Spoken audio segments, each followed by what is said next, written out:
Paula? Isso, Celso. Então, você com a palavra. Então, vamos lá. Boa tarde a todos. Deixa eu já compartilhar aqui.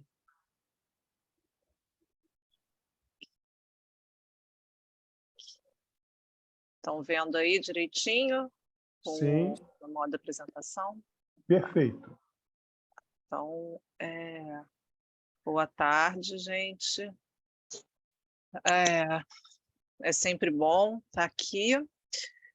E que a paz de Jesus esteja com todos nós e que a gente também consiga, como o Celso até colocou na prece, que a gente consiga realmente aproveitar esse período, esses 40, 45 minutos que eu vou expor aqui, o que eu estudei, o que eu refleti, mas que a gente possa aproveitar, além do que do estudo, que a gente possa aproveitar esse ambiente que se forma, que a gente possa realmente se conectar com a espiritualidade, né, que é uma oportunidade da gente estar junto em pensamento, em sentimento e perceber tudo que é preparado nesse momento para nós, essa conexão que vai nos sustentar, vai nos fortalecer durante toda a semana. Então, que a gente tenha momentos agradáveis. O estudo de hoje, como a gente já falou também, são os prolegômenos.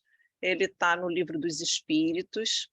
Ele não é denominado de introdução, existe a introdução ao estudo da doutrina espírita que vem antes dos prolegômenos, mas ele está logo em seguida dessa introdução ao estudo da doutrina espírita. Então, ele faz parte dessa grande introdução do que é falado antes da gente chegar no cerne do Livro dos Espíritos, que são as perguntas e as respostas, as perguntas feitas aos espíritos e as respostas que eles nos deram. É uma palavrinha difícil, né, da gente falar, a gente não encontra ela comumente, normalmente, nos livros que a gente lê, seja da doutrina espírita ou não. Às vezes isso pode causar até uma dificuldade da gente parar para ler essa parte, né? A gente já tem uma introdução longa que o Kardec coloca, aí a gente prolegômenos, aquela partezinha, essa palavra esquisita, o que quer dizer, será que tem que ler mesmo? A gente também tem a vontade de chegar logo nas perguntas, mas a gente vai ver e a gente vai observando cada vez que a gente lê que os prolegômenos, eles têm muita informação, ele é rico, ele tem advertências no sentido de conselhos, né?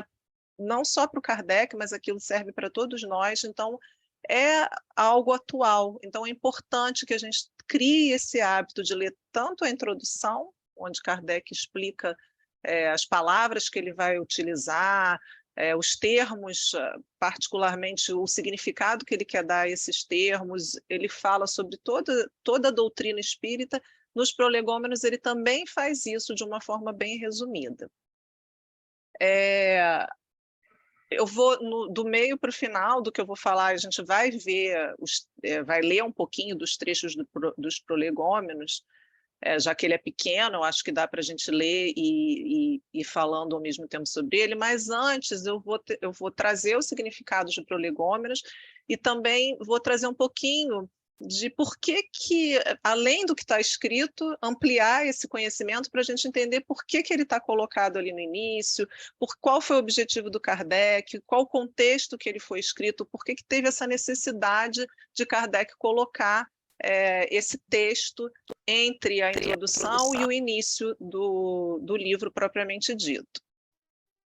Bom, então, entendendo o que é prolegômenos, a etimologia, a origem da palavra, ela vem do grego prolegômeno, que significa dizer antecipadamente, dizer antes.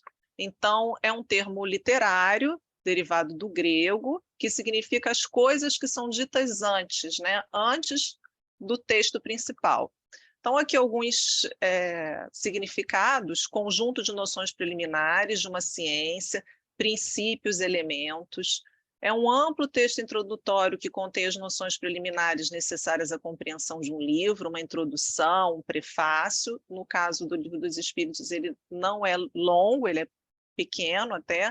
Noções ou princípios básicos para o estudo de um assunto qualquer, e uma introdução circunstanciada que precede a obra. Então, é tudo que é dito antes, é uma espécie de estudo preparatório para que a gente possa compreender melhor o que vem, o assunto propriamente dito, explorar melhor esse assunto. Então, é importante a gente saber, né? A gente precisa entender esse estudo preparatório para que a gente tenha completa entendimento, conhecimento do que vem depois. A gente pode ter dificuldade, se a gente pular aqueles prolegômenos, de entender como é que foi feito aquele livro, por que foi feito, qual é o objetivo daquilo. A finalidade dos prolegômenos, ela também não é um texto que vai te dar uma conclusão, ela vai apresentar os pressupostos básicos para que você, então, consiga entender, chegar à conclusão daquele estudo maior. Então, ela é a base para que a gente compreenda o estudo propriamente dito. Bom, então, entendemos o que é prolegômenos para qualquer livro que a gente pegue essa palavra, essa parte introdutória, né, como se fosse um prefácio, uma introdução. E aí a gente vai falar um pouquinho como que se deu o Livro dos Espíritos, já que a gente está fazendo uma introdução ao estudo da doutrina espírita, que faz parte do Prolegômenos.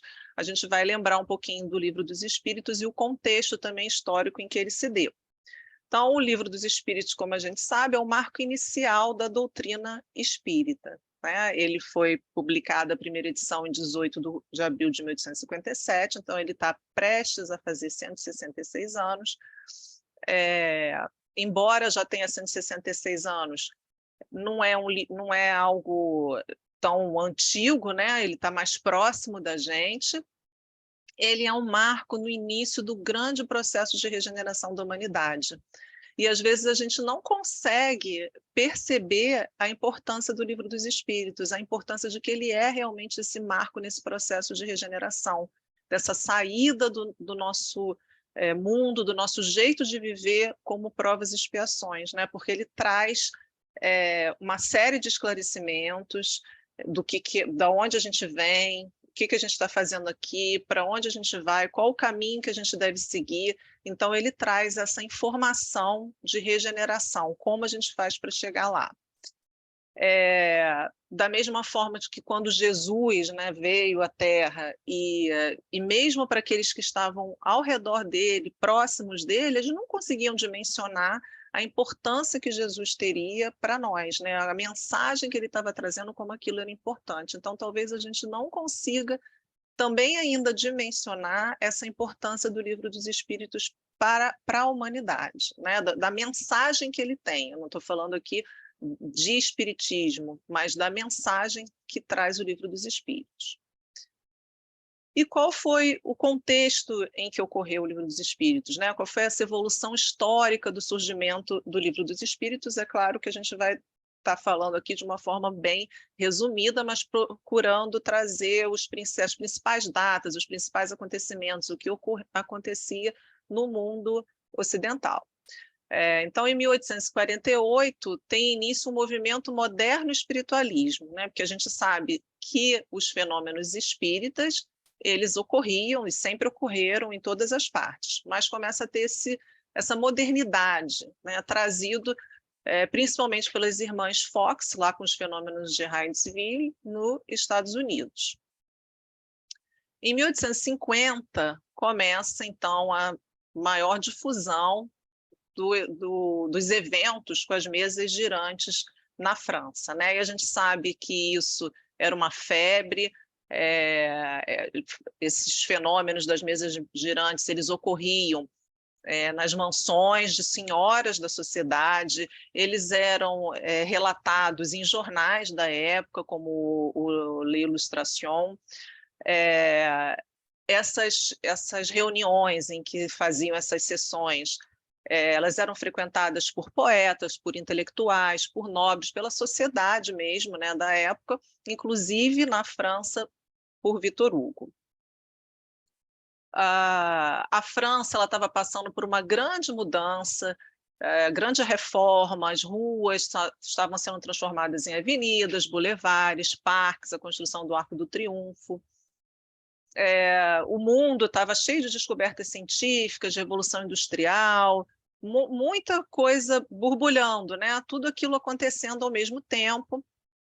Em 1853, inclusive com a parte espírita, né, com esses fenômenos espíritas, em 1853 foi fundada a primeira igreja espiritualista na Inglaterra, em Yorkshire, então também ganha, isso vai ganhando força, né? Isso é assunto em tudo quanto é lugar.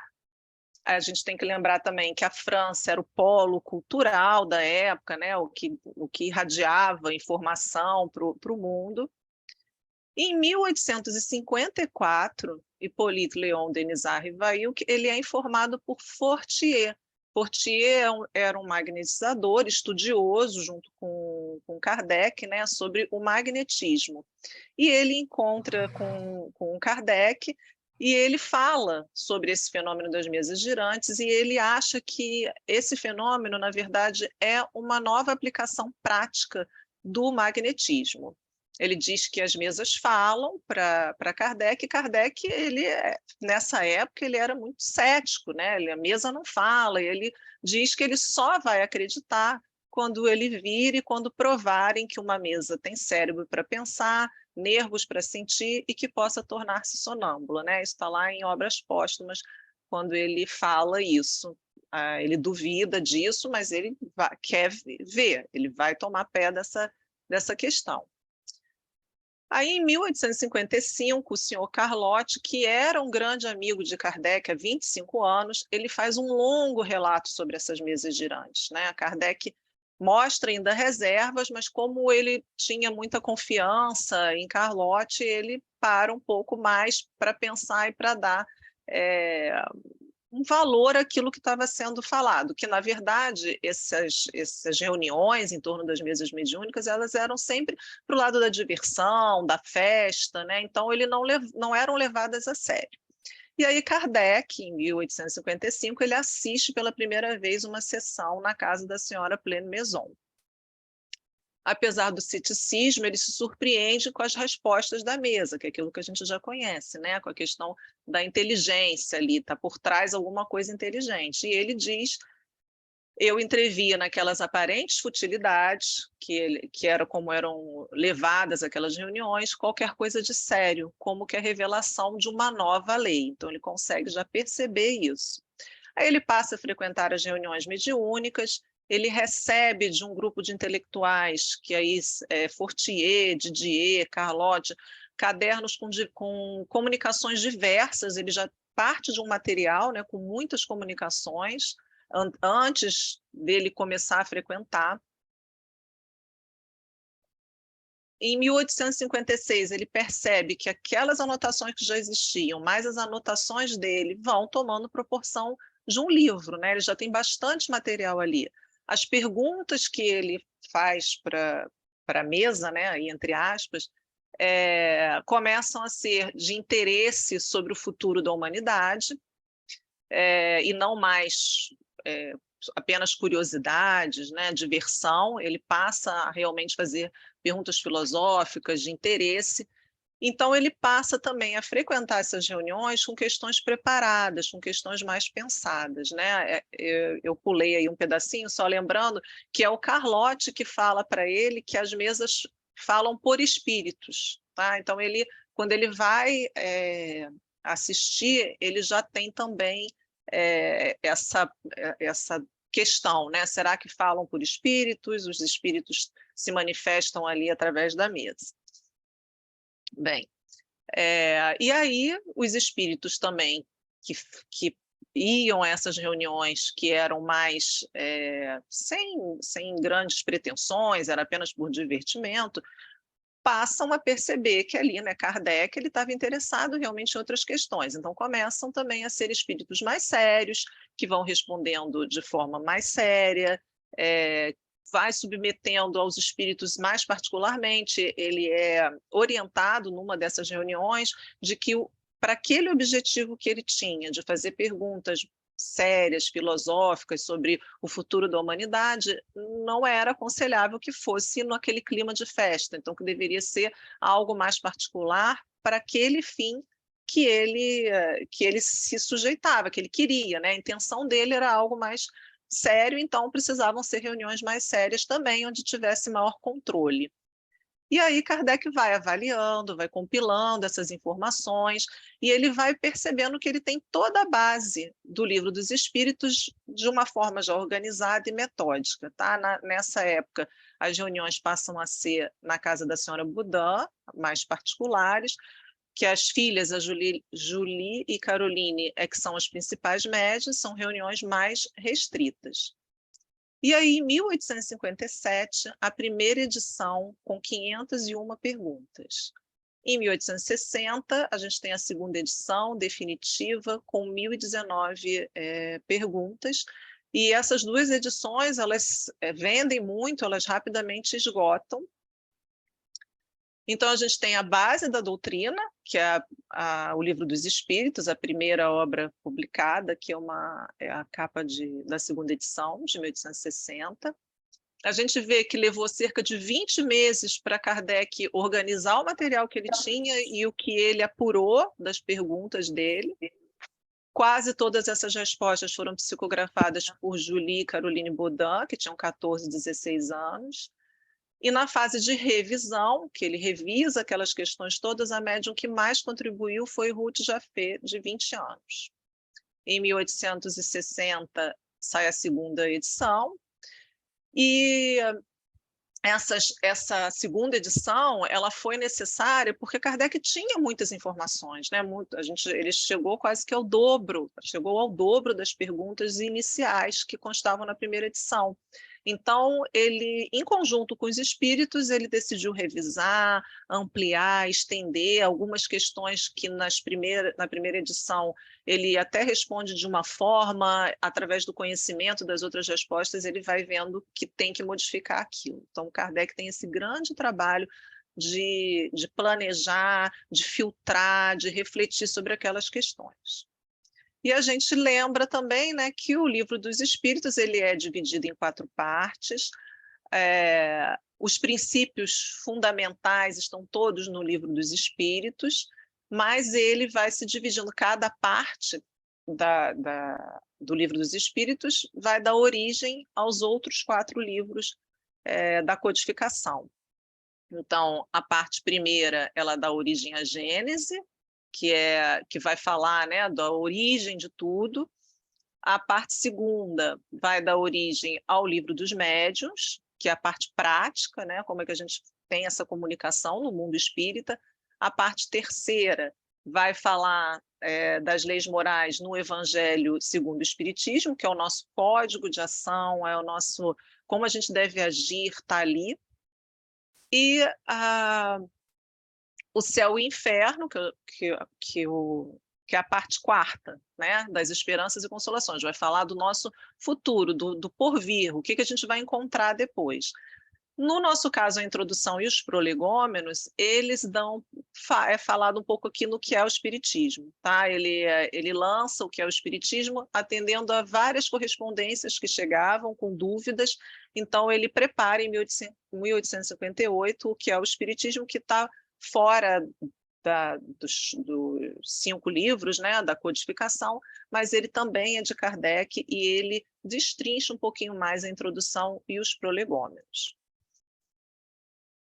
Bom, então a importância do Livro dos Espíritos, ele esclarece muitas dúvidas nossas essenciais da humanidade, embora ele seja até denso, né, e depois ele é destrinchado nos outros livros, ele é acessível a todos, ele traz muito conforto para a gente, né? Ele diz que a alma sobrevive sempre à morte do corpo, através das experiências, através do que o Kardec constata.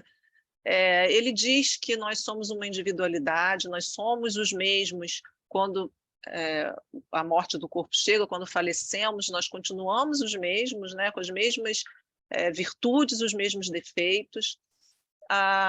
Ele traz essa noção mais apurada da justiça divina, trazendo pelo menos um caminho para a gente enxergar por que a gente sofre, como a gente vai fazer para não sofrer, o que a gente pode fazer para diminuir esse caminho tortuoso. Traz que temos influência dos espíritos em nossos pensamentos e atos, né? O tempo inteiro eles estão em contato conosco, não é nada sobrenatural, é algo natural. o destino do ser humano é a felicidade e a perfeição, então a gente tem como objetivo isso, e a gente vai chegar nesse objetivo sempre. A gente sempre tem a oportunidade de aprender, sempre, sempre, né? O tempo inteiro, a gente, mesmo que a gente não queira, a gente aprende alguma coisa. E que a felicidade depende do nosso esforço para a gente fazer a reforma íntima e para a gente contribuir da forma como a gente contribui com o mundo, né? Através do que a gente faz de bem. Então, é claro que o Livro dos Espíritos, eu trouxe aí um resuminho, né, do que é muito importante e talvez seja a novidade que está ali no Livro dos Espíritos. Mas tem milhões de outras coisas que a gente, ao ler, vai se deparando, vai observando, vai enxergando. Kardec, ele adota o método de os fatos se apresentaram, né? Ele foi lá ver as mesas, ele viu os fatos, observou, comparou, ele deduz as leis gerais, ele apresenta as causas e também as consequências, né? Então, Kardec, na verdade, ele interconecta as ideias que já existiam em um corpo metodológico, ele dá força, dá robustez a esses fatos de uma forma lógica, para que a gente entenda toda essa noção de causa e efeito. Então, os fatos sempre existiram, né? Algumas noções, algumas ideias de comunicação com o espírito, de vida, de reencarnar, isso existia. Mas ninguém tinha feito essa conexão ainda, né? Explicar para a gente realmente o que aquilo implicava na nossa vida, no nosso dia a dia, qual era a forma que a gente tinha que agir para melhorar isso, para a gente evoluir, quais eram os objetivos disso tudo. Então, ele pega esses conceitos soltos e faz essa interconexão, e é aí que está a força do Espiritismo, né? Não apenas nas informações que ela traz, porque isso a gente tem de outras formas, mas da forma como Kardec expõe, da forma como ele nos trouxe.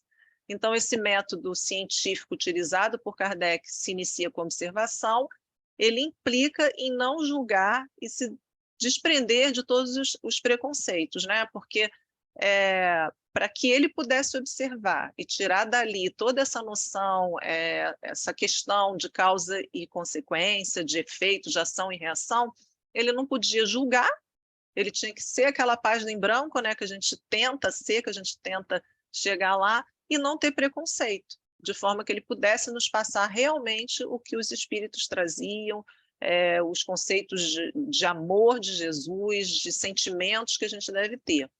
E ele parte dessa ideia, né? Se é fato, se aquilo está acontecendo, tem que haver uma razão para ela ocorrer. Bem, aí a gente, então, chega na parte propriamente dita dos prolegômenos, né? É importante, eu trouxe toda essa questão antes do contexto, da importância do Livro dos Espíritos, porque o Prolegômenos, ele é um resumo, né? Kardec, ele traz todos esses fatos de maneira bem reduzida, resumida nos Prolegômenos, e a intenção é que a gente realmente enxergue além do que está escrito, que a gente entenda por que ele colocou isso ali. Então, a gente vai ler, eu vou ler agora um pouquinho, a gente lê junto, para que a gente entenda, e já que ele é pequeno, acho que cabe a gente ler um pouquinho e a gente vai comentando e conversando aqui ao final de cada parágrafo. Então, ele traz fenômenos, isso ainda é ele escrevendo, né? A introdução ao livro Introdução à Doutrina Espírita é toda Kardec redigindo. Agora, nos prolegômenos, ele traz essa introduçãozinha e depois ele traz a palavra dos espíritos. Fenômenos alheios às leis da ciência humana se dão por toda parte, revelando na causa que os produz a ação de uma vontade livre e inteligente. Então, ele traz que isso acontecia em toda a sociedade, mas que ali deve ter uma causa. A razão diz que um efeito inteligente há de ter como causa uma força inteligente, e os fatos hão provado que essa força é capaz de entrar em comunicação com os homens por meio de sinais materiais. Então, se aquele efeito é inteligente, é porque tem uma causa inteligente ali por trás, né? Que é toda a base do raciocínio de Kardec.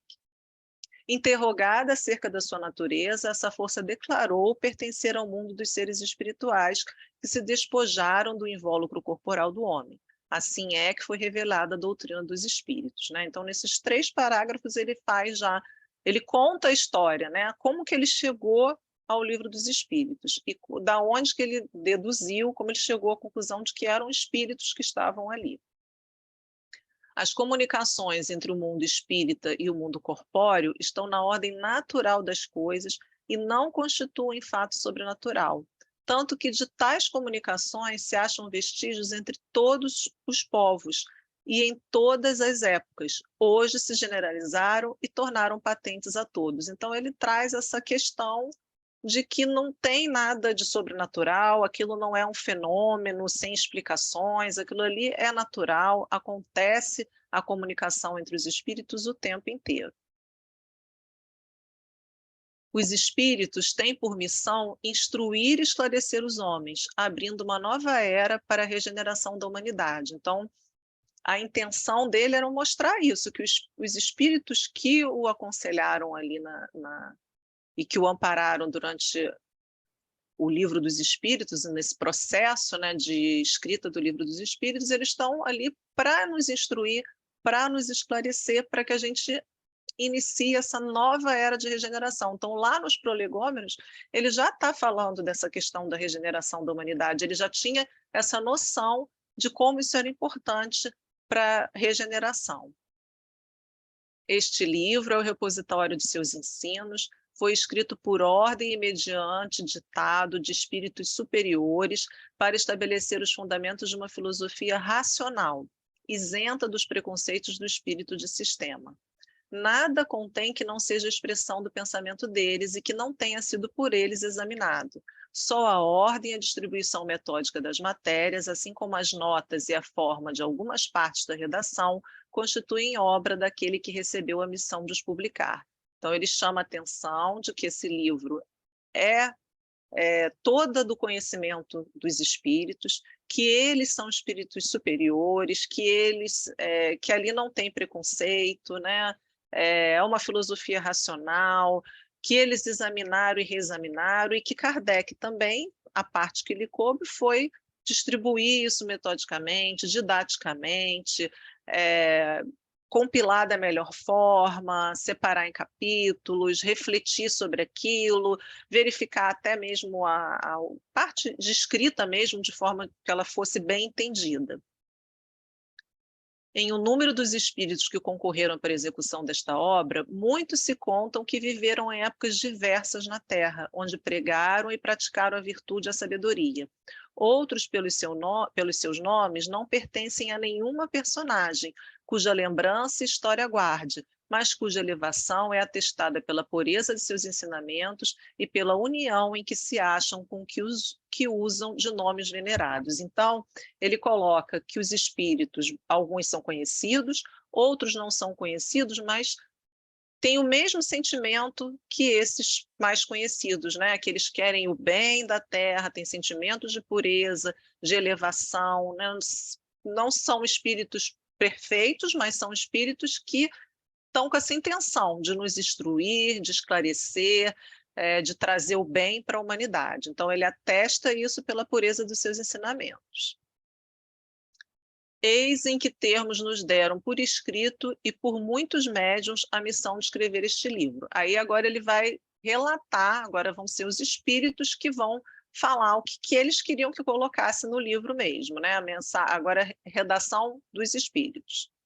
Ocupa-te cheio de zelo e perseverança do trabalho que empreendeste com o nosso concurso, pois esse trabalho é nosso.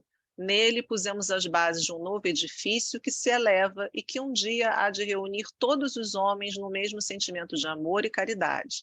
Mas antes de o divulgares, reveluemos juntos a fim de lhe verificarmos todas as minúcias. Então, é o cuidado dos espíritos para que seja verificado, reexaminado, para que Kardec tivesse esse zelo, né, na hora de publicar, no que ele iria publicar.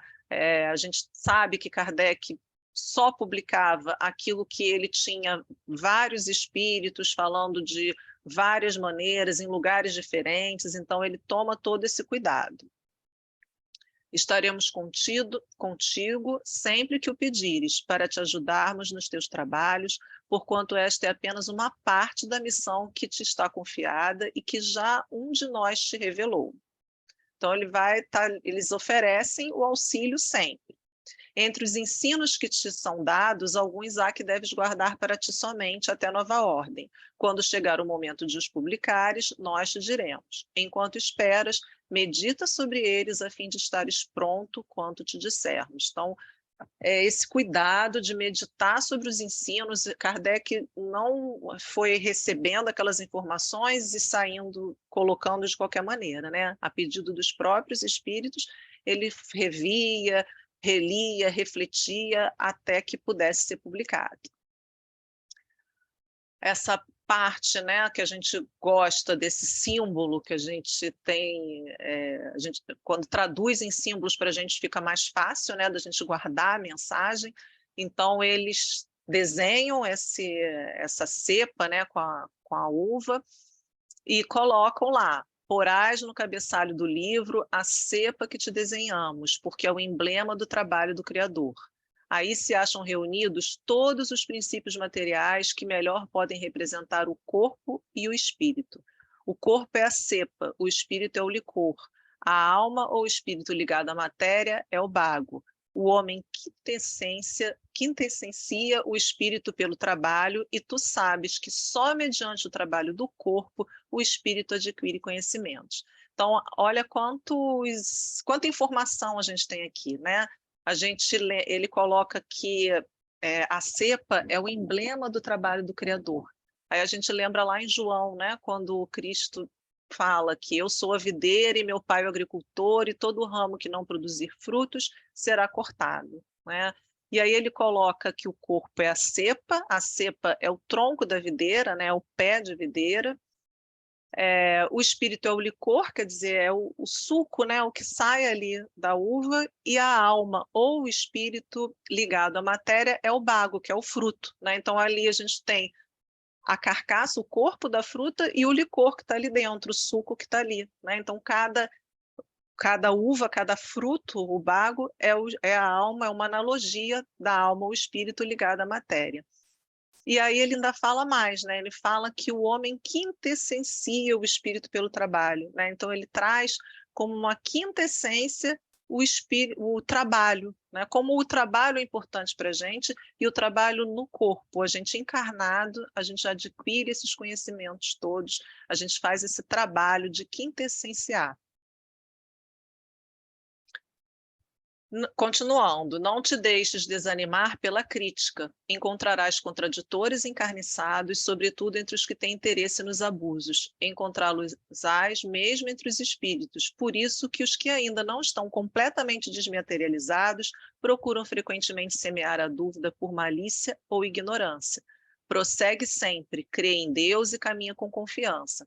Aqui estaremos para te amparar, e vem próximo o tempo em que a verdade brilhará de todos os lados. Então, são as advertências, os conselhos que eram para Kardec, mas eles caem para a gente até hoje, né? Como coisas atuais, que a gente não tem que se desanimar, que a gente tem que seguir, a gente tem que entender que esses espíritos que acabam atrapalhando, eles estão ali por ignorância, muitas vezes, então que a gente tem que crer em Deus com confiança e caminhar nessa confiança. A vaidade de certos homens que julgam saber tudo e tudo querem explicar a seu modo dará nascimento a opiniões dissidentes, mas todos os que tiverem em vista o grande princípio de Jesus se confundirão num só sentimento, o do amor, do bem, e se unirão por um laço fraterno que prenderá o mundo inteiro, e a doutrina será sempre a mesma quanto ao fundo para todos os que receberem comunicações de espíritos superiores. Então ele aí também adverte com a questão da vaidade, né, do que a gente tem que fazer do amor ao bem, do laço fraterno que nos une, que prende o mundo inteiro.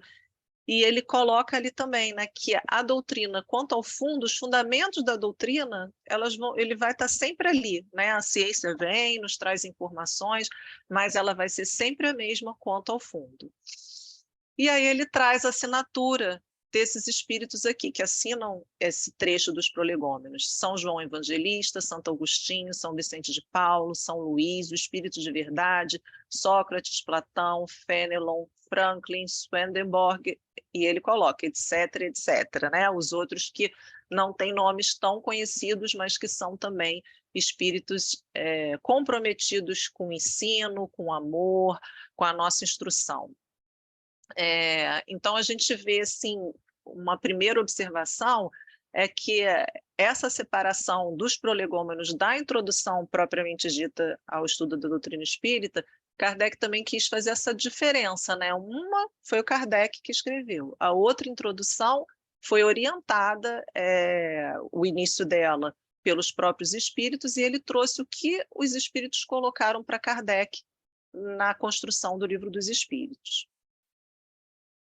Bem, então a gente aqui, pegando alguns pontos importantes que ainda não foram falados sobre os prolegômenos. A gente precisa registrar que da primeira edição, lá de 1857 para a segunda, em 1860, Kardec ele faz algumas modificações quanto à forma dos prolegômenos. E os dois últimos parágrafos, que são aqueles que a gente leu de advertências, de conselhos, eles não constavam na primeira edição.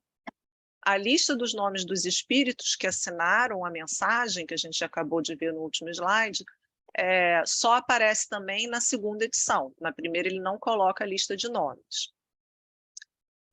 Os prolegômenos, então, eles são uma parte elucidativa na qual nos é informado que o Livro dos Espíritos foi escrito por ordem e sob ditado de espíritos que viveram em diferentes épocas e que tem o propósito de instruir. A parte que coube a Kardec, né? Kardec deixa claro isso, que ele corrigiu, recortou, alterou, misturou textos, ele constrói um novo texto também. O que é importante ali, o que é valorizado, que é o que os espíritos falam, né? É o fundamento, a ideia, o pensamento, isso veio dos espíritos e foi mantido com certeza por Kardec, né? Ele preocupa-se, então, Kardec, ele se preocupa com a clareza, com o conteúdo das ideias, né? Ele é um grande facilitador para nós do que os espíritos nos trouxeram de conhecimento, né? E a gente vê como que os prolegômenos têm informação, como ele é rico de informação.